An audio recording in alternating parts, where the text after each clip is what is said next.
Graças a Deus. Boa noite, povo de Deus. A paz esteja com todos. Coloca a mão no seu coração. Ore assim comigo. Diga assim: poderoso Deus, amigo de todas as horas, eu vim reconhecer a tua autoridade, o teu poder supremo, e eu vim renovar a minha vida nas tuas mãos. Mais uma vez, humildemente, eu peço a tua revelação. Eu preciso ter uma nova colheita na minha vida.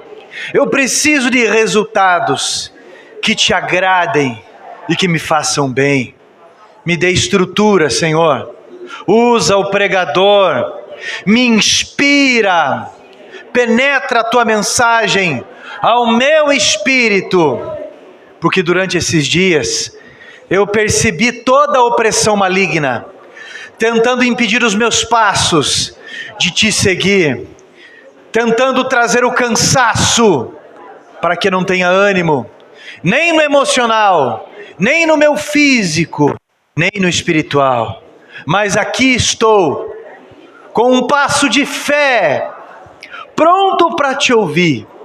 Então repreende a Satanás, coloca ele debaixo dos nossos pés nesse momento, para que o Senhor tenha toda a liberdade, em ousadia, e a tua palavra venha gerar fruto em nós, em nome de Jesus, amém.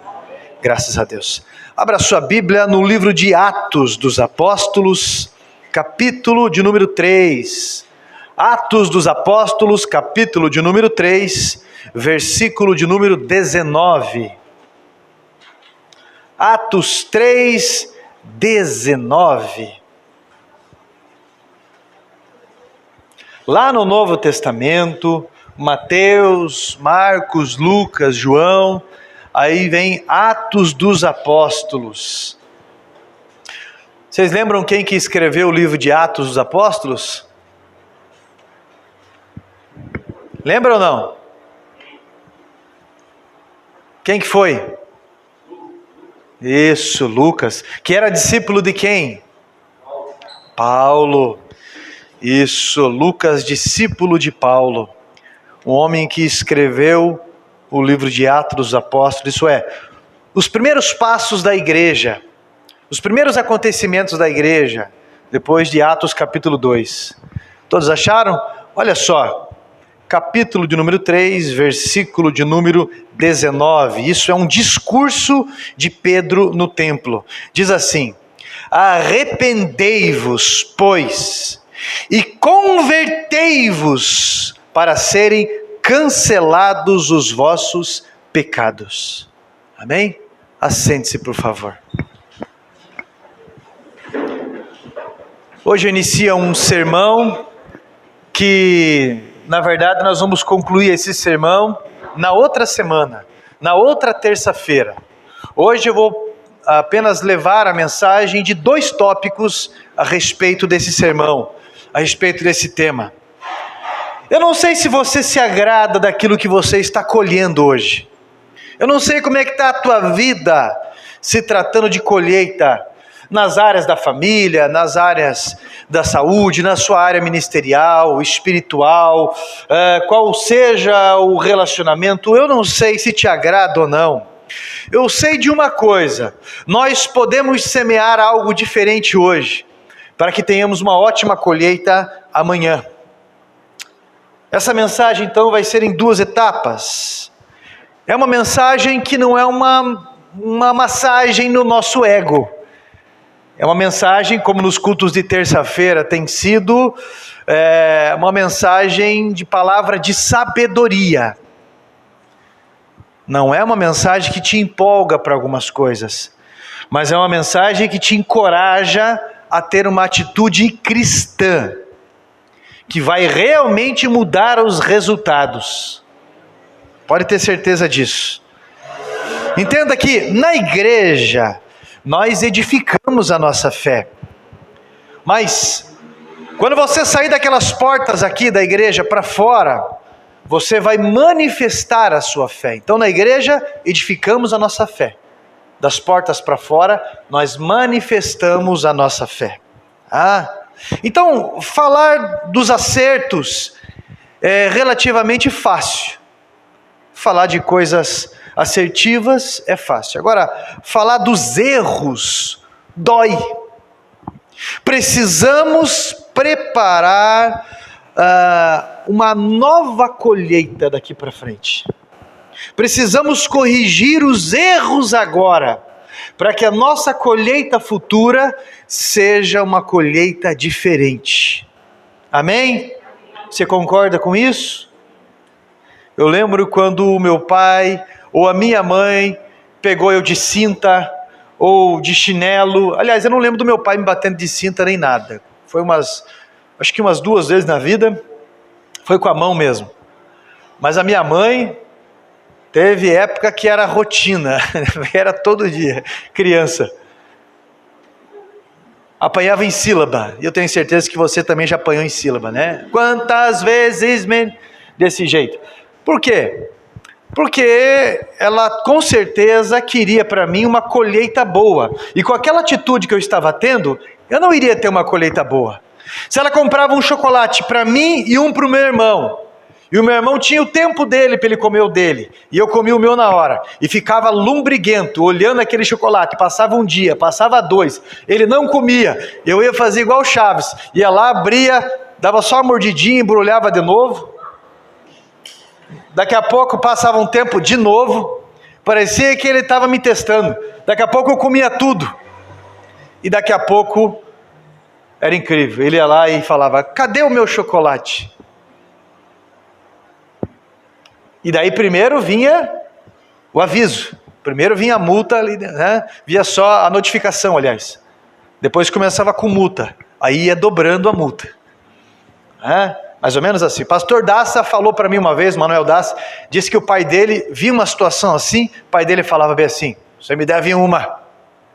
Passava um tempo, ele aprontava mais uma situação, o pai dele falava, você me deve 2.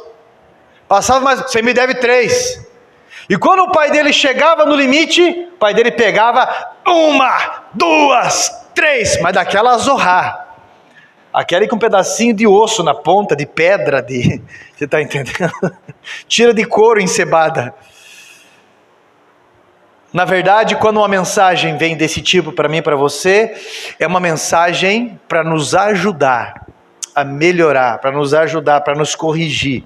Pode ser velho na fé, pode ser novo na fé, pode ser para nos alertar, ou pode ser para nos corrigir. Mas uma coisa eu tenho certeza, essa mensagem ela é para quem está ouvindo ela. Às vezes você está ouvindo pensando em outra pessoa, só se for para se corrigir com relação àquela pessoa. Mas a mensagem veio para mim primeiro, a mensagem veio para você que está ouvindo.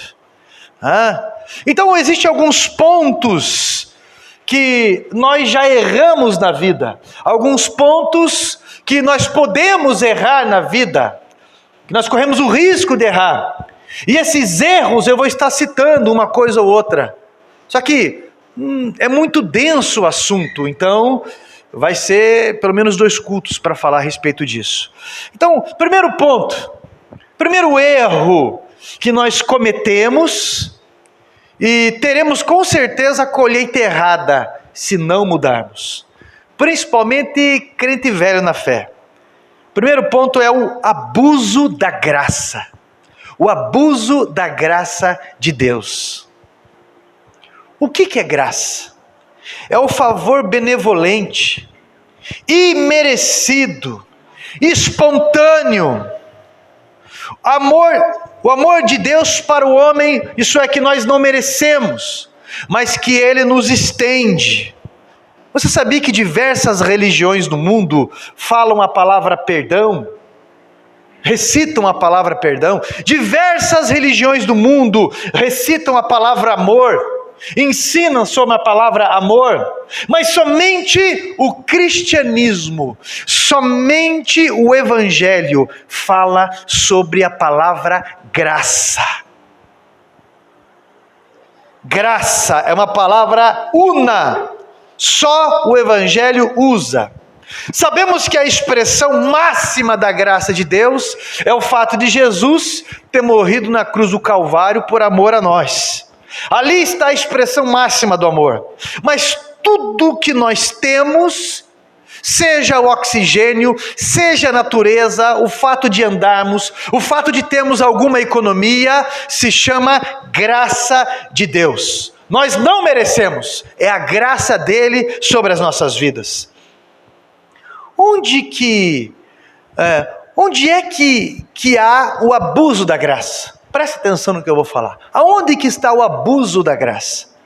Há pessoas dentro de igrejas que pensam que podem levar uma vida de pecado, que pensam que podem levar uma vida de iniquidade, que pensam que pode levar uma vida desconforme assim, e depois Deus vai quebrar o galho deles. Acha que Deus é macaco gordo. No templo faz tudo, mas fora do templo continua amigo dos mesmos pecados. A mesma vidinha. Mateus 7, 21 diz assim: nem todo aquele que me diz Senhor, Senhor entrará nos céus, mas aquele que faz a vontade do meu Pai. Então é o que faz, não é o que fala. É o que se pratica, não é o que se fala. Nós devemos falar sim, mas é a prática que determina o cristianismo. Essa velha desculpinha de que eu não sou perfeito, essa velha desculpinha que ninguém é de ferro, é usada geralmente antecedente a alguém que vai fazer uma grande besteira, ou querendo justificar uma grande besteira. Romanos capítulo 11, versículo 21 e 22 diz assim: se Deus não poupou os ramos naturais, também não te poupará. Considerai, pois, a bondade, a severidade de Deus para com os que caíram. Severidade, mas porém para contigo a bondade de Deus. Se nela permanecer, de outra sorte também tu serás cortado. Isso é, Deus decide dar um limite. Se alguns pensam que podem permanecer dentro da igreja com atitudes contrárias à fé, seja em adultério, seja levando namoradinha para o motel, seja insistindo em um caminho de malandragem, de vício, desonrando financeiramente a Deus, pelo modo como leva as suas contas, pelo modo como paga ou não paga as suas contas, pode tirar o cavalinho da chuva. Romanos capítulo 6, versículo 23, diz que o pagamento do pecado é a morte. A colheita do pecado, ela é a morte. Olha, presta atenção. Eu não estou dizendo aquele que está na igreja lutando para vencer o pecado, é diferente. Porque aqui é o hospital de Deus. Permaneça na igreja lutando contra o pecado, sim, lutando contra as formas malignas, sim, lutando contra características, manias horrorosas, continue sim. Eu estou falando dos que estão dando de ombro para Deus. Você está entendendo? Os Caíns da vida, por acaso sou eu, guardador do meu irmão? Eu estou falando das pessoas que Deus fala e aquela palavra nunca é para ele, nunca é para ela. Passa ano e a pessoa continua do mesmo jeito, se justificando ou se auto-justificando, continua no pecado, intencionalmente. Isso é, não tem arrependimento, não tem mudança de hábito. Olha para cá, meu irmão, olha para cá. Igreja não é um clubinho emocional para aliviar as tensões da vida. Se quiser ter uma colheita boa, terá que mudar essa semente, que se chama abuso da graça. Abuso da graça. Deus é bonzinho, Deus é bom, Deus entende e continua fazendo, continua agindo desse jeito.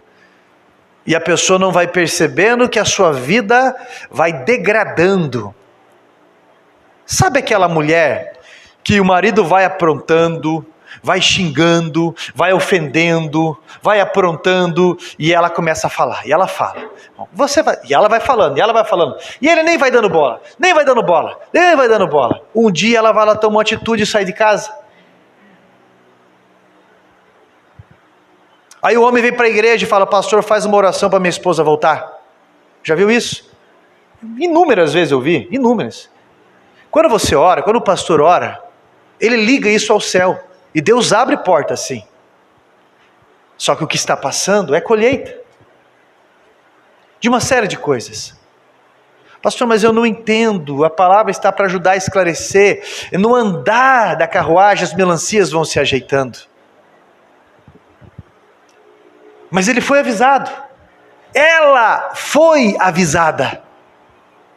Uma oração vai dar início a uma nova caminhada. Deus pode restituir? Lógico que sim, Ele é Deus. E a maioria dos casos eu vi restituição. Mas teve que ter arrependimento. Teve que ter a mudança dentro de si. Eu quero andar por um novo caminho, eu quero mudar. Eu quero tratar, eu quero dar valor, eu quero ser de valor. Eu quero fazer as coisas diferentes. Então, a colheita vai ser diferente. Agora as pessoas que acham que a igreja é só um clubinho emocional, um lugar de anestesias, que eu recebo uma massagem no ego, Jesus me ama e coisa e tal, e quando eu saio daqui, eu quero que todo mundo mude, mas eu não quero mudar, a gente está bem enganado a respeito disso. Muito enganado. Na igreja recebemos inspirações divinas, revelações divinas, para que venhamos semear de uma forma diferente. Há pessoas que vêm numa igreja, vão no templo, em qualquer templo, escutam a palavra, mas quando saem dali, é como se não tivesse escutado. Vivem na igreja, mas a colheita é horrível, sempre com a vida esgualepada. Aí tem pessoas que não pisam em igreja nenhuma, porém seguem, até pessoas que se dizem ateus, seguem princípios cristãos, se quiserem ter bons resultados na vida, e tem uma vida bem sucedida, aqui pelo menos, no porvir não, mas aqui tem uma vida bem sucedida, porque seguem princípios cristãos, seja na idoneidade, seja na assiduidade, seja no respeito, seja na fidelidade, seja na prática. O que Jesus falou? Bem-aventurado aqueles que vêm a mim. Você e eu viemos. Bem-aventurados aqueles que escutam a minha palavra. Nós escutamos, mas ele diz assim: mas bem-aventurado aquele que pratica a minha palavra. Assemelhá-lo-ei ao homem que construiu a sua casa sobre a rocha. Tempestade veio tudo, mas a casa permaneceu em pé. Isso é, a tempestade vem para todo mundo, porque constrói a casa na areia ou que constrói a casa sobre a rocha. Rocha que tipifica a palavra de Jesus.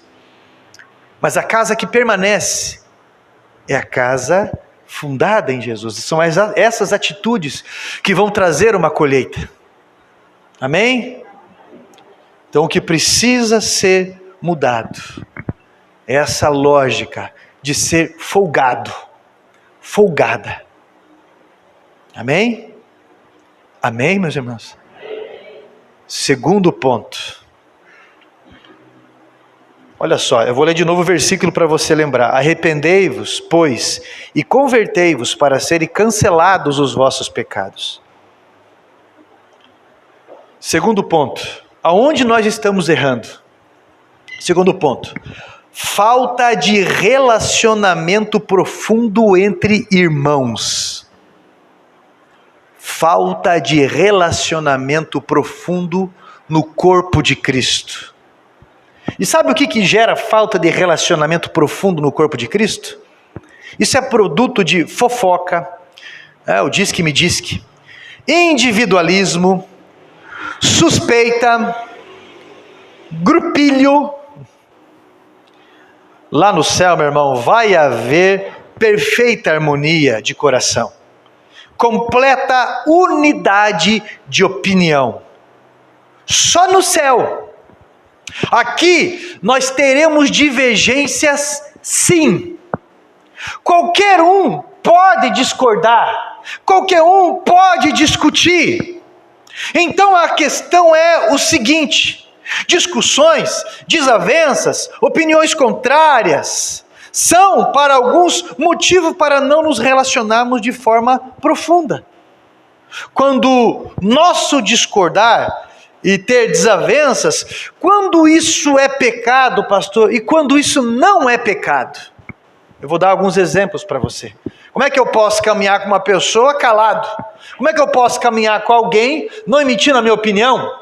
Aí não tem como ter relacionamento mesmo, não é? Não tem como, pelo amor de Deus. Atos capítulo 15, versículo 39, diz que Paulo e Barnabé tiveram, olha como a Bíblia é educada, tiveram não uma pequena contenda. Olha como a Bíblia é educada, não, e tiveram Paulo e Barnabé não uma pequena contenda, quebraram o pau. Os dois foram violentos no falar. Paulo dizia mais ou menos assim, a briga dos dois era a respeito de João Marcos. Paulo estava falando assim: eu não vou levar esse traíra de novo aí. Na primeira viagem já fez uma trairagem com a gente, esse camarada. Eu não vou levar ele comigo, de maneira alguma. E Barnabé falava: tenha paciência. Barnabé falava assim: nós precisamos dar uma segunda chance para ele. Que cristianismo que é esse? E Paulo fala: isso aqui é uma missão séria. O cara pode boicotar todo um trabalho. Ele quer ficar na igreja, beleza, mas olha a função que ele vai estar, é diferente. E os dois tiveram não uma pequena contenda. Você pode perceber que eu tenho uma expressão tanto colérica, né, um tanto sanguínea. Então o meu jeito de falar, se você for jogar bola comigo, se você for qualquer relacionamento, você vai ver que eu tenho uma expressão forte em tudo e tudo mais. Porém eu me relaciono com todo mundo. Porém não fica resquício, né, de magoadinho aqui, magoadinho lá, tem problema que eu não posso falar, não, nada disso, não tem essas coisinhas. Temos que ser, por mais que sejam verdadeiros, temos que procurar ser agradáveis uns com os outros, facilitando o acesso, facilitando o amor.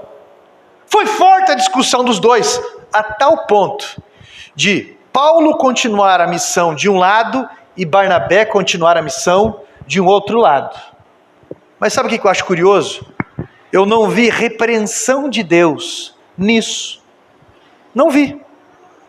Em Gálatas capítulo 6, versículo 11, diz que Paulo resiste Pedro na cara. Essa é a expressão. E eu mesmo resisti Pedro na cara. Não era qualquer pessoa.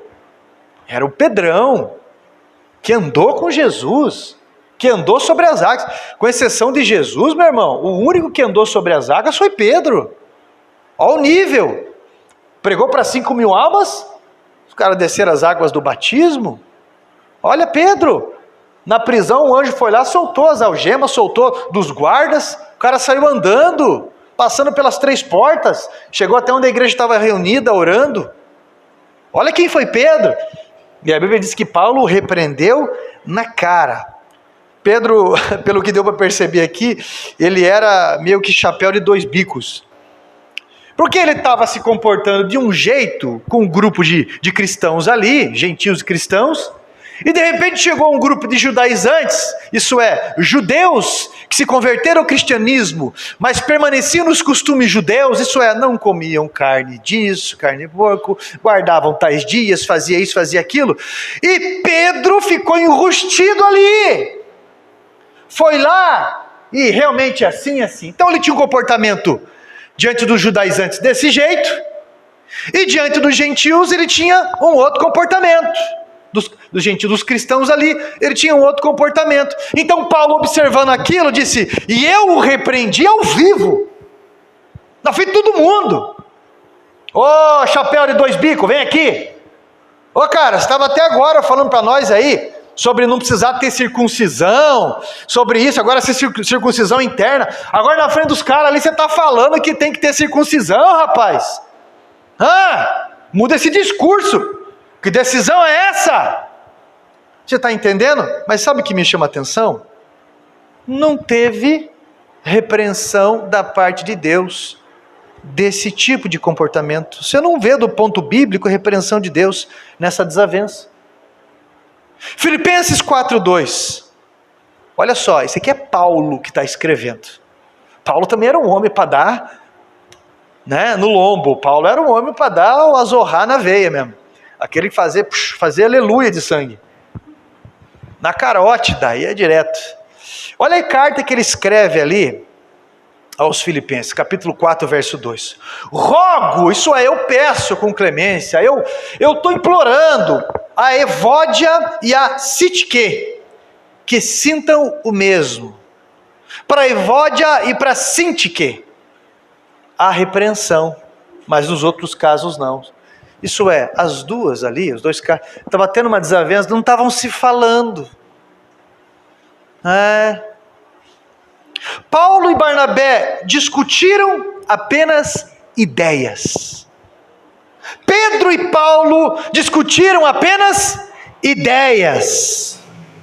Mas não se entrou no campo da suspeita.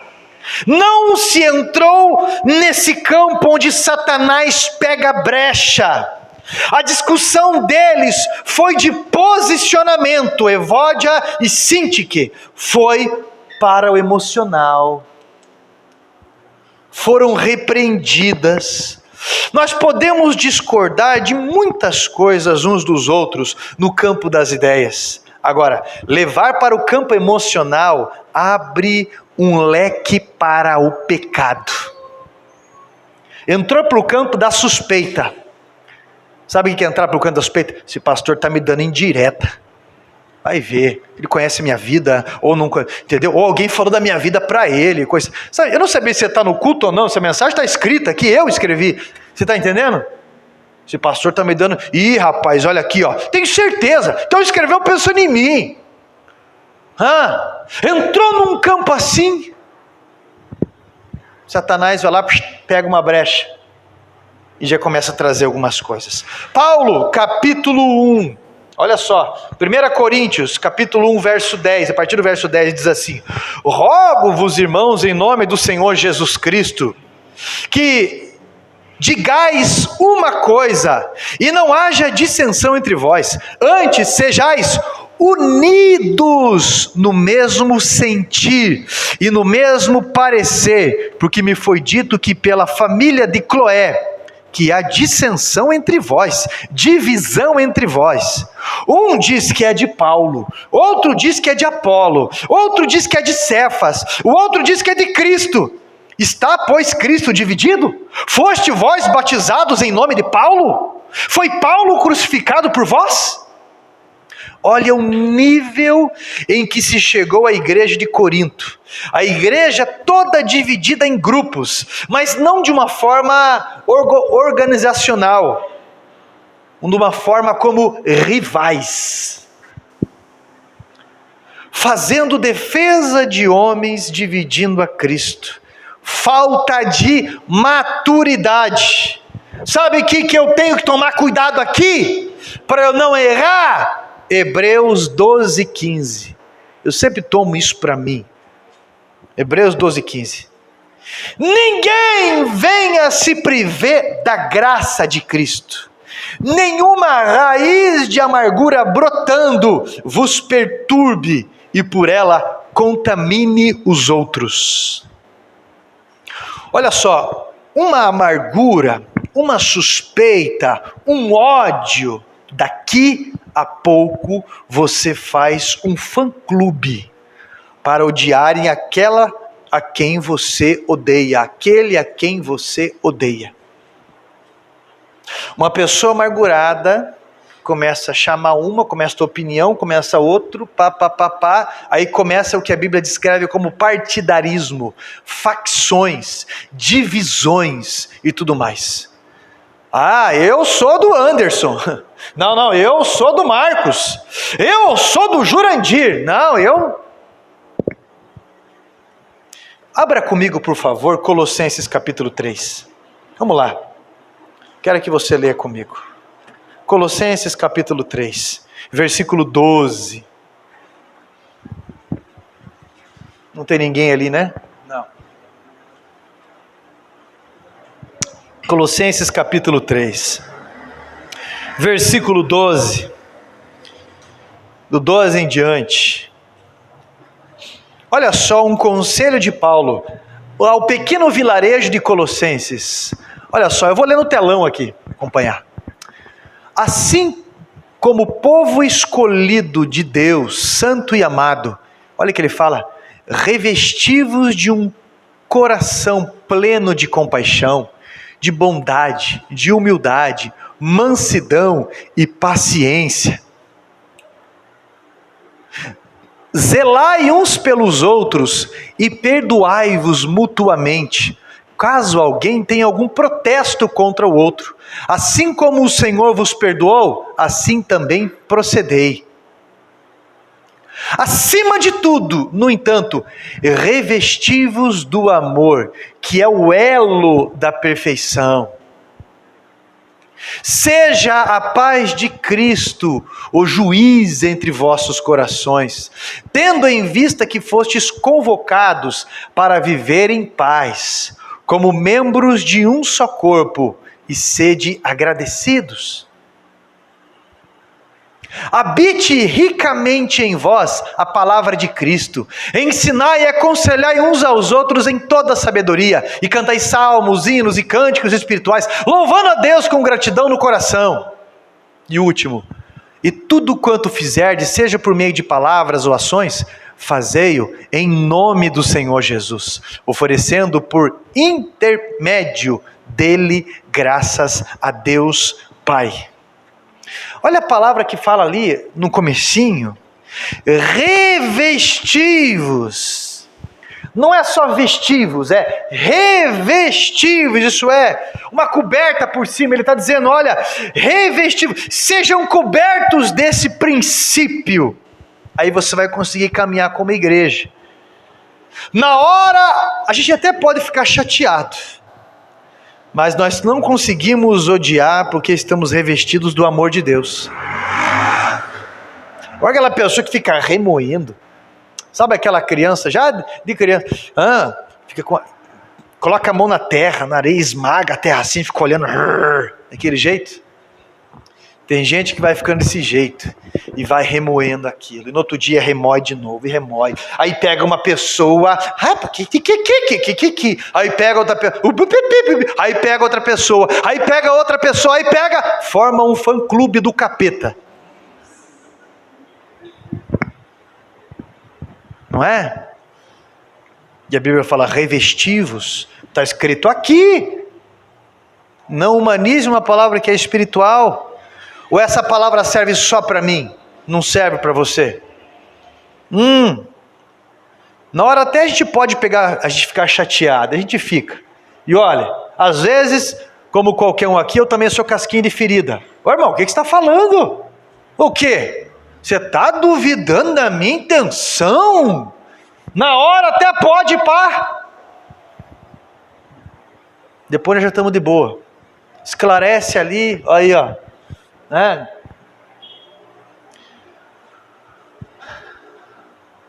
Mas um princípio eu tenho que carregar comigo, que o meu amor não depende do seu amor. O meu amor pode depender do amor de outra pessoa. O teu amor não pode depender do meu amor. É isso que Jesus fala. É o que Jesus fala. A paz que excede todo entendimento vai guardar o seu coração. Jesus, ele deixa bem claro o amor que ele nos dá. Quando depender de vós, tende paz com todos. Depende de você. Pastor, não depende de mim, não depende quando ele não quer falar, eu estou disposto. Meu irmão, suporta. Porque você pode achar que tem um monte de mala sem alça na igreja, não é? Meu Deus, aguentar aquele lá, aquela de lá, é um mala sem alça. Só que a gente esquece que tem um monte de gente que acha a gente um mala sem alça também. Tem um grupinho que eu tenho certeza que me acha um mala sem alça. Eu procuro acertar, procuro facilitar, não é? mas eu nunca posso dar ouvido à voz do capeta.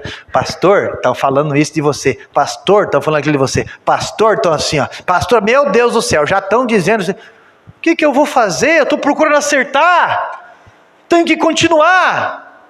Tenho que permanecer. Se precisar de mim, eu estou lá. Se me ligar, eu vou atender. Não vou deixar de ir no culto. Não vou deixar de ir na tua casa.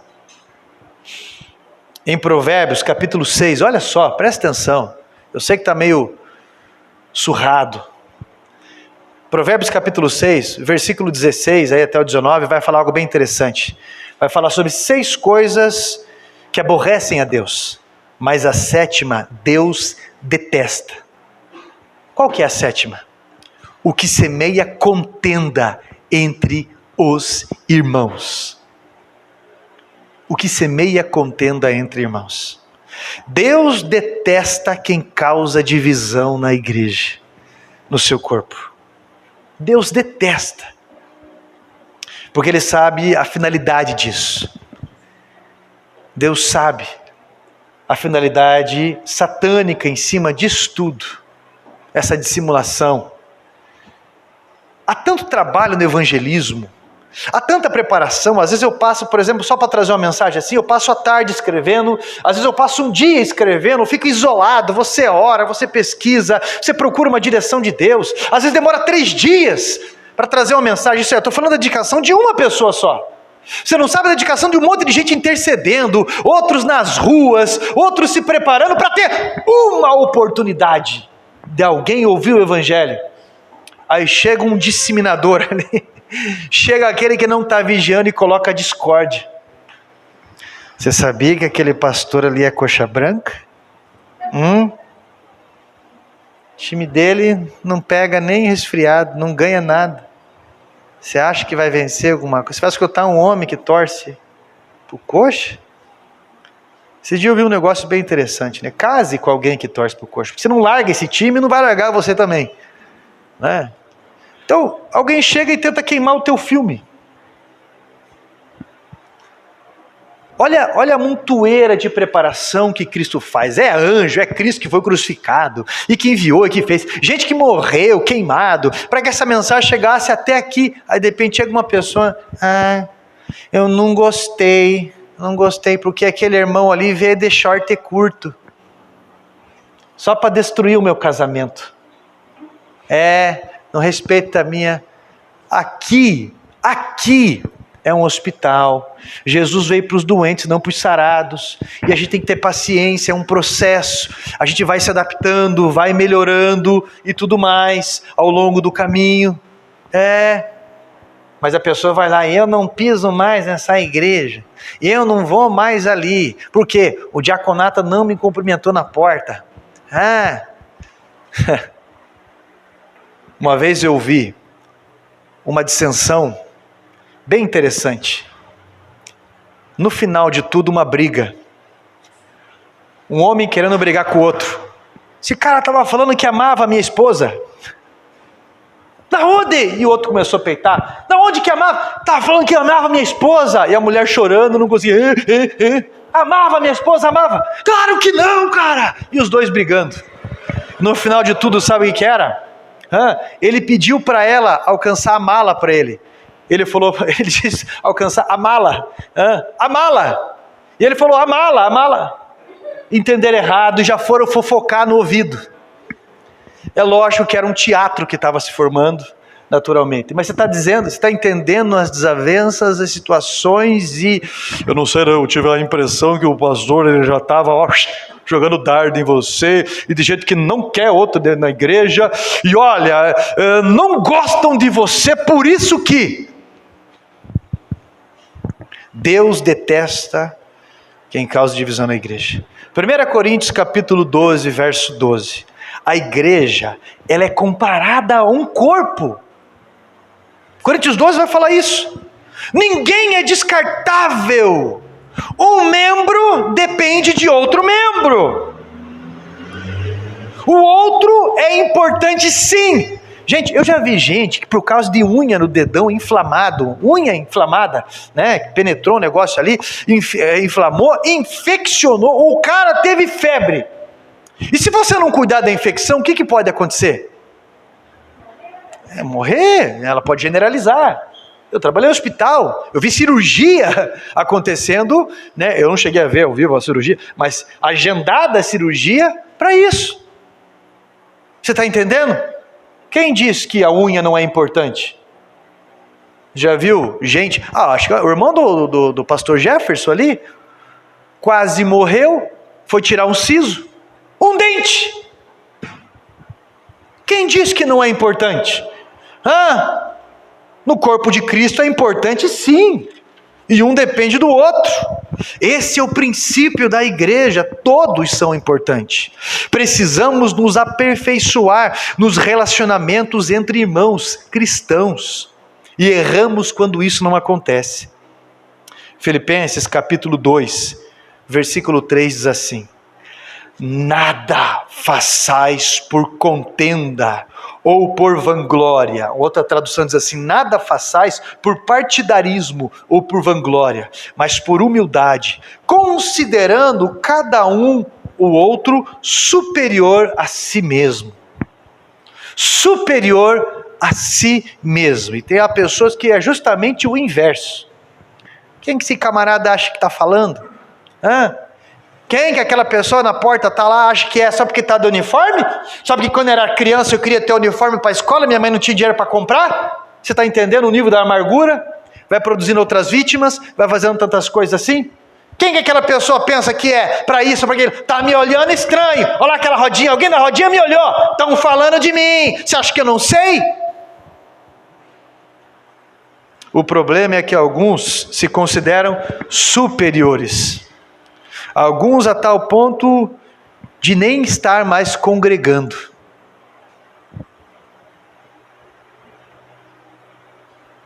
Eu vou naquele lugar lá, tá louco? Para que eu vou naquele lugar? Eu faço meu altarzinho em casa, quando eu quiser eu vou num lugar aí. Vou numa igreja, vou lá naquela igreja, daqui a pouco eu vou lá também, daqui a pouco eu vou lá. Isso nunca deu certo. Porque exige esse relacionamento, e aonde tem gente, tem problema também. E a gente vai nivelando essas coisas, vai aprendendo, vai se negando. Eu vou lá naquele, aí vai lá, participou de um culto, vai para casa, não se envolve, não sabe, nunca. No começo é normal para qualquer um de nós, ainda mais para curitibano. Mas existe um tempo saudável, até onde isso permanece saudável. Porque é o envolvimento que nos santifica, um envolvimento com o corpo. Porque, poxa vida, se o sangue não circula aqui, daqui a pouco vai começar a dar problema. Você vê quando está formigando alguma parte do teu corpo, mão, perna, você não consegue mexer aquilo direito, o sangue não está circulando aquilo direito? Poxa vida, tá? Então, erramos. Porque o relacionamento profundo, ele deve existir para que tenhamos força como corpo. Porém, o individualismo atrasa tudo. Uma vez um homem ligou, eu achei engraçado a frase que ele usou. Pode um casal ir para frente assim? Como assim? Se tem 2 burros para puxar uma carroça, um só fica pastando, o outro tenta puxar, como que a carroça vai andar? Só fica pastando e o outro tentando puxar, como que vai andar? Você está entendendo a ideia do camarada, a filosofia que ele usou? Porém é interessante, porém é bem interessante. O individualismo atrasa tudo. O individualismo arrebenta com tudo. Agora a parceria, meu Deus do céu. Capítulo 13 do Evangelho de João, versículo 35, diz bem assim. É o próprio Jesus que está falando, hein? Capítulo 13, versículo 35. Jesus diz assim. Olha o que é a identidade cristã. E nisto todos saberão que sois os meus discípulos, se vos amardes uns aos outros. É a forma como saberão que somos discípulos de Jesus. Se observarmos os nossos relacionamentos. saberão se somos ou não somos cristãos. O cara fala aí de Jesus, amor, não se dá com ninguém, não para igreja nenhuma, não para emprego nenhum, não para lugar nenhum, né? Todo lugar que vai parar com vizinho arruma encrenca, nunca dá certo, patrão, cliente, empregado, prestador de serviço. E aí? Qual que é? É amor isso aí? A marca do cristão. E nós erramos por sermos superficiais. Erramos por sermos superficiais. Sabe o que é, pastor? Eu tenho medo de errar. Mas a minha prudência, ela tem um limite. Olha, essa rua aqui, ela é 40 por hora. Eu posso diminuir a velocidade. Mas até quanto eu posso diminuir a velocidade? Você sabe ou não? Até no máximo 20 por hora. Abaixo disso eu também levo multa. Porque eu atrapalho o trânsito, assim. Você está entendendo? Então olha só, a minha prudência, ela tem um limite até onde ela pode servir até de desculpa. Sabe, eu não me envolvo, eu não falo, eu não ligo, eu não faço, porque, sabe, eu não quero, eu tenho medo de atrapalhar, sabe? Eu tenho um medo, sabe, eu sou uma pessoa muito intensa. Não é nada. Não é. É covarde. Depois de um tempo eu passo a ser covarde, tímido na fé. Isso é condenável aos olhos de Deus. Sabe que tem que fazer, mas não faz. Não tem resultados na vida. Ser superficial, meu irmão, perdeu todo o sentido, tanto como o corpo de Cristo, como o casamento. Você pode imaginar um casamento superficial assim? Não existe. É um contrato só. Casamento superficial, que alegria, que prazer, o que tem nisso daí? Pelo amor de Deus, que infelicidade é essa? Não tem jeito. Se nós quisermos ter uma colheita melhor, como indivíduo, como igreja, nós devemos melhorar no aprofundamento relacional.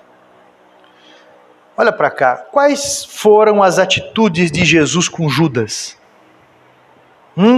Lavou os pés de Judas e tudo mais. Quais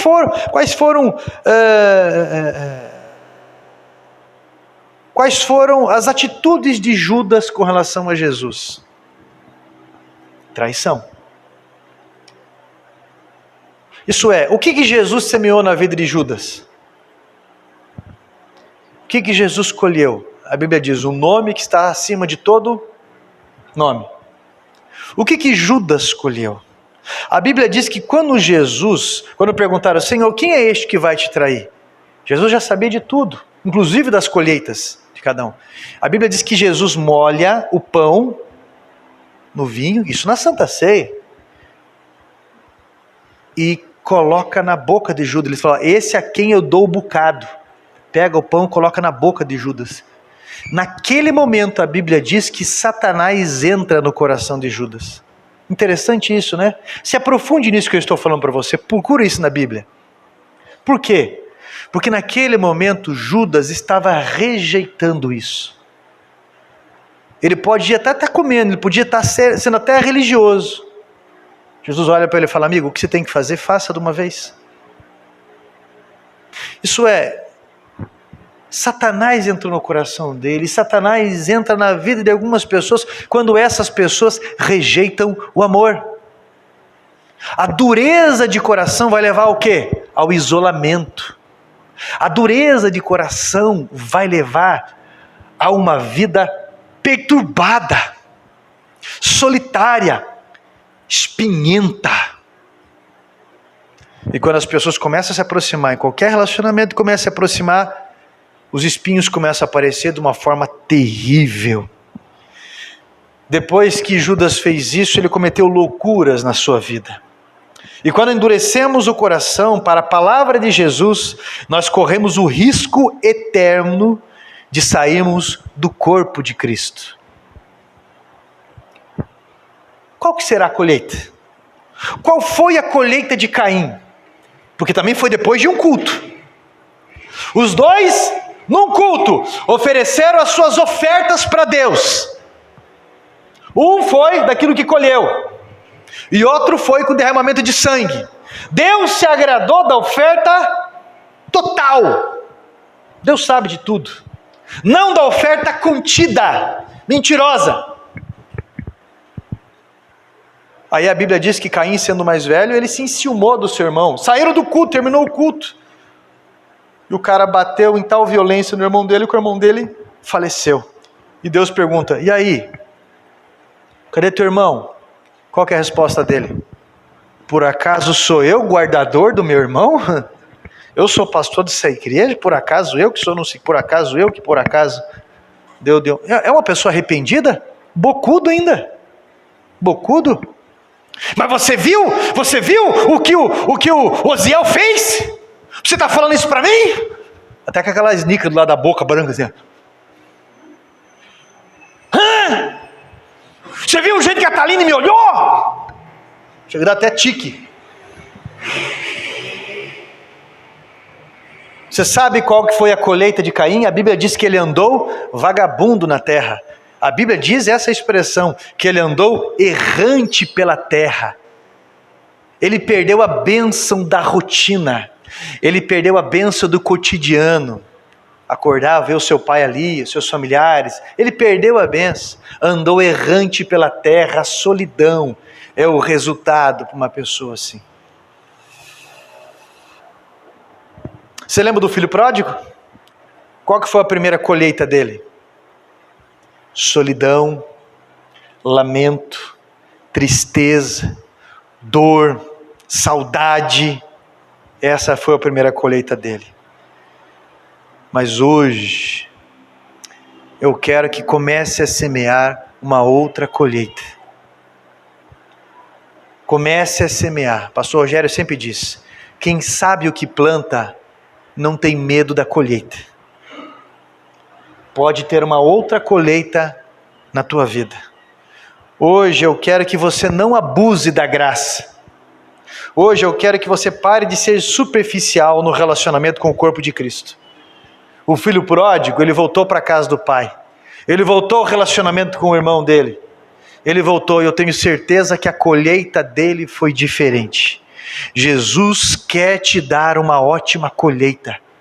Jesus quer hoje te dar novas sementes para que as coisas sejam diferentes na tua vida. E esse remédio forte e amargo é para uma doença forte também. Deus quer sarar você de dentro para fora. Se coloque em pé em nome de Jesus. Jesus quer te dar uma ótima colheita. E eu vou orar com você. E você vai parar de mistificar algumas coisas que não tem nada de mistificação. Tem a ver com colheita e prática sim. Põe a mão no teu peito em nome de Jesus Cristo. Fecha os teus olhos, por favor. E você sabe aonde doeu quando foi pronunciado as palavras aqui. Você sabe qual parte do teu orgulho doeu. Você sabe qual parte do desafio foi colocado na tua vida. Você sabe qual área da tua vida que foi provocada a mudar. Talvez você está sendo resistido por Deus, porque Deus resiste aos soberbos, mas dá graça aos humildes. Não é outra pessoa, não é o outro. O teu relacionamento com Deus primeiro que pode mudar. E essa prática vai transformar a tua vida, vai transformar tuas colheitas, porque não precisava ser desse jeito. Nós escutamos vários testemunhos, não precisava ser desse jeito. Hoje vai ser diferente, mediante o passo que você vai dar, os passos que você vai dar. Talvez você tenha que procurar alguém, talvez você tenha que aceitar alguém, talvez você tenha que mudar essa prática. E eu tenho certeza que as coisas vão mudar na tua vida. E eu vou orar por você, e você vai apresentar essas causas, sobre o abuso da graça, e sobre as desculpas para ter um relacionamento superficial, sendo que Deus quer relacionamento profundo no corpo de Cristo. Santo Deus, Pai, quando o Senhor nos revela assim, quando o Senhor destaca o nosso coração numa mensagem, temos a certeza que o Teu amor está nos corrigindo para um rumo melhor. Quando o nosso coração é iluminado diante dos nossos olhos, como num espelho podemos nos enxergar como seres condenáveis, é quando o Senhor nos permite aceitar sermos lavados pela Tua Palavra. Ah, Espírito Santo, no meio da luz o Senhor nos colocou e podemos enxergar a sujeira das vestimentas que o Senhor nos deu nova. E agora manchas que a gente não consegue tirar sozinho. Há um ódio reservado a alguém, há uma suspeita reservada a alguém, Senhor, um comportamento limitado a alguém, há uma folga, um desrespeito a alguns. Porém, Pai, nos ajuda a limpar essas vestes, que deveriam ser vestes brancas, alvas como a neve. Nos dá sabedoria, coragem, praticidade, posicionamento para que não sejamos imprudentes diante do momento em que nós temos que agir. Meu Deus Todo-Poderoso, nós estamos pedindo o amor, o poder que está acima de todo poder, que é o Teu amor, o poder da igreja, o maior poder da igreja, que é o amor, para que possamos ser exemplos para todos aqueles que nos observam, exemplos para todos aqueles que procuram uma referência de relacionamento cristão, em nome de Jesus Cristo. Seja na área das finanças, seja na honra que temos que dar uns aos outros, seja no que for, em nome de Jesus, nos dá essa graça, para que a nossa colheita futura seja uma colheita diferente, uma colheita que Te agrade, que louve o Teu nome, que dignifique o Senhor muito além de palavras, no coração, nas atitudes. Meu Pai, em nome de Jesus Cristo, nós estamos pedindo esta graça, nós estamos selando esta oração e agradecidos ao Senhor por essa rica oportunidade, em nome de Jesus Cristo. Amém. Amém.